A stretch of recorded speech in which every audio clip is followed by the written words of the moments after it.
आवास से संबंधित अभी तक जितने भी वीडियो आपने हमारे चैनल पे देखे हैं, उन सारे वीडियो से हटकर ये वीडियो है। आप इस वीडियो को पूरा देखिएगा।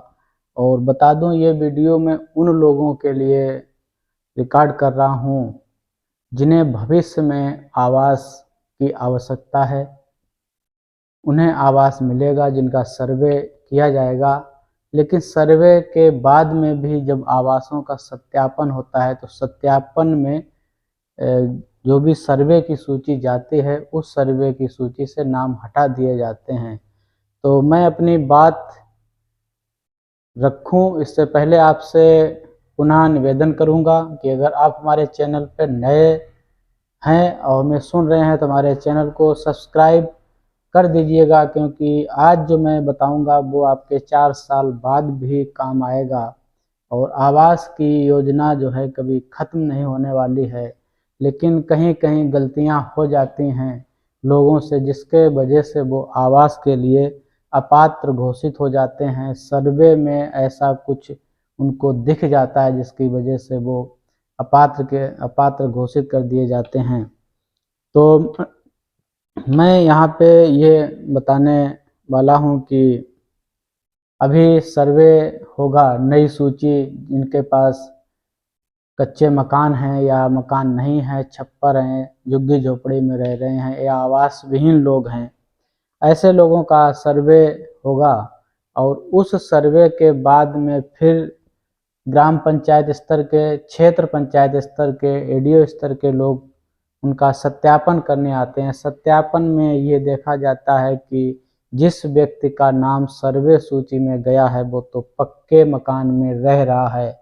भले ही आपके पास उतना पर्याप्त मकान ना हो, आप 4 या 3 भाई, 2 भाई हो सकते हैं। गांव में अक्सर इस तरह से देखा जाता है कि एक छोटे से मकान में मुश्किल से 150-200 स्क्वायर फीट के मकान में 3-3 4-4 भाई रह रहे होते हैं, लेकिन उनके पास रहने के लिए और कोई विकल्प होता भी नहीं है। तो ऐसी परिस्थिति में अगर कोई सत्यापन करने जाएगा, अगर वो आपसे सहमत नहीं है या अन्य कोई कारण है, कभी कभी पैसे की वजह से भी लोग उल्टा सीधा लिख देते हैं, तो यहाँ पे मैं वो बताऊंगा जो सर्वे वाले आपको कभी अपात्र घोषित नहीं कर पाएंगे। वो कभी अब आपको अपात्र नहीं लिख सकते हैं।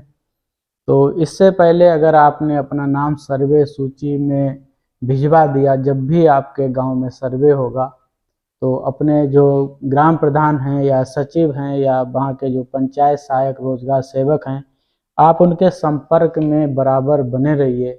जब भी सर्वे सूची जाए उसमें आप अपना नाम भिजवा दीजिए। और साथ ही एक राय मैं दूंगा जिससे आप कभी अपात्र घोषित नहीं किए जाएंगे। जहाँ भी आप रह रहे हैं, अगर आपके पास अपनी ज़मीन खाली पड़ी है तो उस ज़मीन पे भले ही आप एक छप्पर रख लीजिए, एक टीन शेड डाल लीजिए छोटा सा, और सारी गृहस्थी सहित आप उसमें रहने लगिए। जब भी सत्यापन होगा, जो सत्यापन अधिकारी जाते हैं वो ये देखते हैं कि आपकी गृहस्थी कहाँ पे है, आप असल में रह कहाँ पे रहे हैं। क्योंकि जब गृहस्थी की सारी चीज़ें, खाना बनाने का सामान, ओढ़ने बिछाने के बिस्तर हैं, अन्य गृहस्थी है, राशन है, ये सारी चीज़ें जब आप उनको उसी जगह मिलेंगी जहां आप रहते हैं, तो वो कभी भी आपको अपात्र नहीं लिख पाएंगे। और अक्सर हम देखते हैं, हम लोग भी जाते रहते हैं, तो जिसका भी सर्वे करने जाते हैं, जब संदेह होता है तो उस व्यक्ति से ये कहते हैं कि भाई तुम अपना आधार कार्ड या वोटर आईडी कार्ड या राशन कार्ड हमें दिखाओ। तब वो जहाँ पे सत्यापन करा रहा होता है उस सत्यापन से चल के कहीं दूसरी घर में दूर जाता है, तो इससे ये अंदाज लग जाता है, ये साबित हो जाता है कि इस व्यक्ति ने सर्वे में जो नाम लिखाया है वो सही नहीं है, क्योंकि इसका मकान कहीं दूसरी जगह बना है, जहाँ पे दिखा रहा है वो गलत जगह है। तो ऐसे भ्रामक स्थितियों में भी आपके आवास काट दिए जाते हैं। तो मेरी यही सलाह है कि अगर आप आवास लेना चाहते हैं भविष्य में, तो जहाँ रह रहे हैं, अगर पक्के मकान में रह रहे हैं, मकान पर्याप्त नहीं है, पिता का बना है, भाई का बना है, लेकिन लोग साथ रह रहे होते हैं, तो आपको जहाँ अपना मकान बनवाना हो उस जगह पे आप एक छप्पर डाल सकते हैं, दीवार खींचकर टीन शेड डाल सकते हैं छोटा सा, जिसमें आपका गुजर बसर हो जाए, आपके रहने की व्यवस्था हो जाए, आपको धूप और पानी से व्यवस्था हो जाए। तो जब ऐसी स्थिति होगी, इस तरह से आप अलग रह रहे होंगे, तो गांव का कोई भी व्यक्ति जब भी कोई सर्वे करने आएगा तो बता देंगे कि भाई वो फला व्यक्ति है जो वहाँ पे टीन शेड या छप्पर डाले हुए रह रहे हैं, उसके पास वास्तव में मकान नहीं है। अगर आप पक्के मकान में रह रहे होंगे तो बहुत सारे लोग बता भी देते हैं।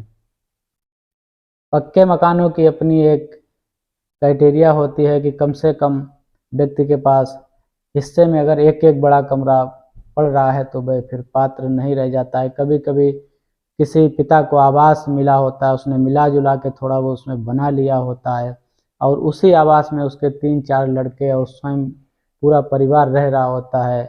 तो ऐसे में छोटे से कमरे अगर 1-2 बने भी हैं तो उनका गुजारा उसमें संभव नहीं हो पाता है। तो इस बात का आप ध्यान रखें जब भी सर्वे सूची में आपका नाम जाए, और प्रयास करके शामिल कराएं। आप जिस जगह अगर पक्के मकान में रह रहे हैं तो उस मकान से आप हट लीजिए, अपने भाई के साथ रह रहे हों या अपने पिता के साथ रह रहे हों, और जाके आपका जहाँ पे जगह हो, क्योंकि सर्वे सूची जाने के बाद जब सर्वे होता है, सर्वे के बाद फिर उसका प्रथम जियो टैग भी होता है, जगह देखी जाती है कि व्यक्ति कहाँ पे मकान बना रहा है। तो ऐसे में आप इतना ध्यान रखें कि पक्के मकान, अगर वास्तविक आप अपात्र हैं तो सर्वे में अपना नाम ही ना शामिल करवाएं। अगर ऐसी स्थिति है कि आपके परिवार के पास एक ही कमरे हैं, आप 2-3 लोग हैं, बहुत सदस्य ज़्यादा हैं, तो आपको आवास की आवश्यकता है। इसलिए तो इन बातों का ध्यान रखिएगा। इस वीडियो में छोटा सा वीडियो है, और अभी भी अगर हमारे चैनल को सब्सक्राइब नहीं किया है तो चैनल को सब्सक्राइब ज़रूर कर लीजिएगा, साथ ही शेयर भी कर दीजिएगा उन लोगों के लिए जिन लोगों के आवास कट जाते हैं। आवास कटने का यही मुख्य कारण होता है, बाकी और कारण तो बहुत होते हैं, लेकिन बहुत सारे कारणों की जांच नहीं की जाती है। केवल मुख्य रूप से यही देखा जाता है कि व्यक्ति किस जगह पर रह रहा है, जहाँ पर रह रहा है क्या वो पक्का मकान है या किसी के साथ रह रहा है। अगर साथ रह रहा है तो ये साबित करना मुश्किल हो जाता है कि उसमें उसका हिस्सा है या नहीं है। तो ये सारी बातें हैं, याद रखिएगा। जब भी सर्वे के लिए सूचना कोई आएगी मैं आपको बताऊंगा, और साथ ही सलाह भी दूंगा कि आपको किस तरह से अपने खुद को पात्र साबित करना है।